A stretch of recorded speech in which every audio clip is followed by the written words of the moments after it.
नमस्कार, आप देख रहे हैं आरएन न्यूज। मैं हूं आपके साथ पल्लवी सिंह। रुक करेंगे उत्तर प्रदेश की कुछ बड़ी खबरों की ओर।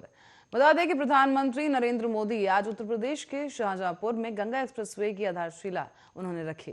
करीब 594 किलोमीटर लंबा और 6 लेन का ये एक्सप्रेसवे 36,200 करोड़ रुपए की भी ज्यादा लागत से बनाया गया है। और इस दौरान आपको बता दें कि कार्यक्रम को संबोधित करते हुए पीएम मोदी ने कहा कि इस एक्सप्रेसवे से यूपी के विकास का रास्ता निकलेगा। पीएम मोदी ने आगे कहा कि मां गंगा सारे मंगलों की, सारी उन्नति प्रगति की स्रोत है। मां गंगा सारे सुख देती हैं और सारी पीड़ा हर लेती हैं। ऐसे ही गंगा एक्सप्रेसवे भी यूपी की प्रगति के नए द्वार खोलेगा। आज शाहजहांपुर में ऐतिहासिक अवसर है और आज यूपी के सबसे बड़े एक्सप्रेसवे गंगा एक्सप्रेसवे पर काम शुरू हो रहा है। करीब 600 किलोमीटर लंबे इस एक्सप्रेसवे पर लगभग 36,000 करोड़ रुपए खर्च किए जाएंगे। और पीएम मोदी ने यह भी कहा कि यूपी को चलाने के लिए जिस दमखम की जरूरत है, जिस दमदार काम की जरूरत है, वो आज डबल इंजन की सरकार करके दिखा रही है। वो दिन दूर नहीं जब यूपी की पहचान नेक्स्ट जनरेशन इंफ्रास्ट्रक्चर वाले सबसे आधुनिक राज्य के रूप में होगी।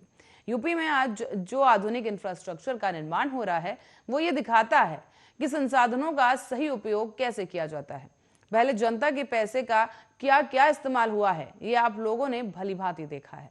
ये एक्सप्रेसवे मेरठ के बिजौली गांव के पास से शुरू होकर प्रयागराज के जूदापुर डाड़ू गांव तक जाएगा और ये एक्सप्रेसवे मेरठ, हापुड़, बुलंदशहर के अलावा अमरोहा से होकर गुजरेगा। ये एक्सप्रेसवे संभल, बदायूं, शाहजहांपुर, हरदोई, उन्नाव, रायबरेली के रास्ते प्रतापगढ़ से होते हुए प्रयागराज तक पहुंचेगा। साथ ही आपको बताते चलें कि एक्सप्रेसवे पूरी तरह से बन जाए उसके बाद ये राज्य के पश्चिमी और पूर्वी क्षेत्रों को जोड़ने वाला उत्तर प्रदेश का सबसे लंबा एक्सप्रेसवे बन जाएगा। साथ ही गंगा एक्सप्रेसवे पर शाहजहांपुर में करीब 3.5 किलोमीटर लंबी हवाई पट्टी का निर्माण भी किया जाएगा। यह हवाई पट्टी वायुसेना के विमानों को आपातकालीन उड़ान भरने और उतरने में सहायता देगी। इसके अलावा एक्सप्रेसवे के साथ ही एक औद्योगिक गलियारा बनाने का भी प्रस्ताव है। ये एक्सप्रेसवे करीब 76 से होकर गुजरेगा और इसके साथ ही ऐसे में भूमि अधिग्रहण का काम तेजी के साथ पूरा किया जा रहा है। प्रशासन का दावा है कि करीब 96% भूमि को अधिग्रहित कर लिया गया है।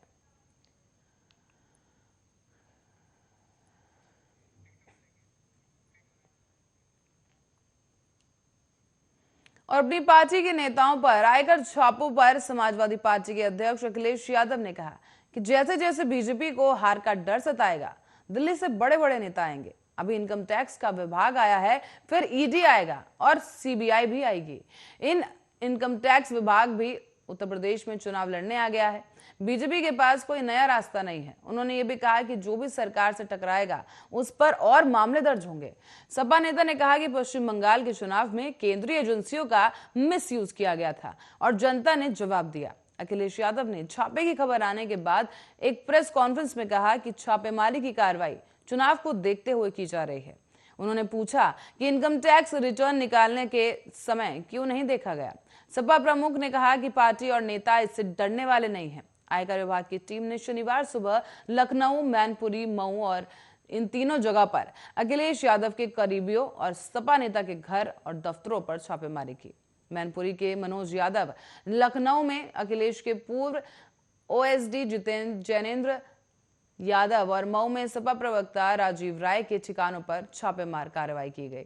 अखिलेश यादव ने आगे कहा कि यह जनता का चुनाव है, सीबीआई और आयकर विभाग का चुनाव नहीं है।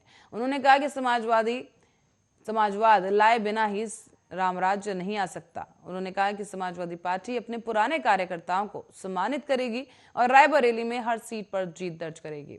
तो वहीं इन छापों पर सपा प्रवक्ता राजीव राय ने भी कहा कि ये आईटी विभाग है, मेरी कोई आपराधिक पृष्ठभूमि या काला धन नहीं है।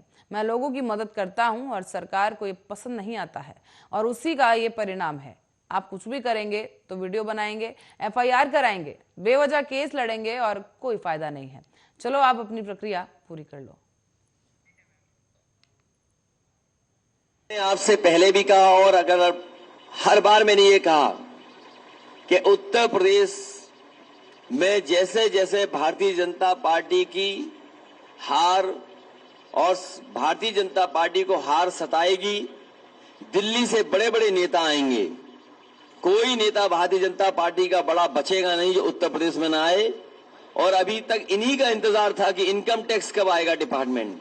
अभी तो इनकम टैक्स आया है, ईडी आएगा, सीबीआई आएगी, न जाने कौन कौन सी संस्थाएं आएंगी, अफवाहें फैलाई जाएंगी, साजिश की जाएंगे, षड्यंत्र की जाएंगे, लेकिन उसके बावजूद भी साइकिल की रफ्तार कम नहीं होगी, रथ की रफ्तार कम नहीं होगी और उत्तर प्रदेश से भारतीय जनता पार्टी का सफाया होना निश्चित है।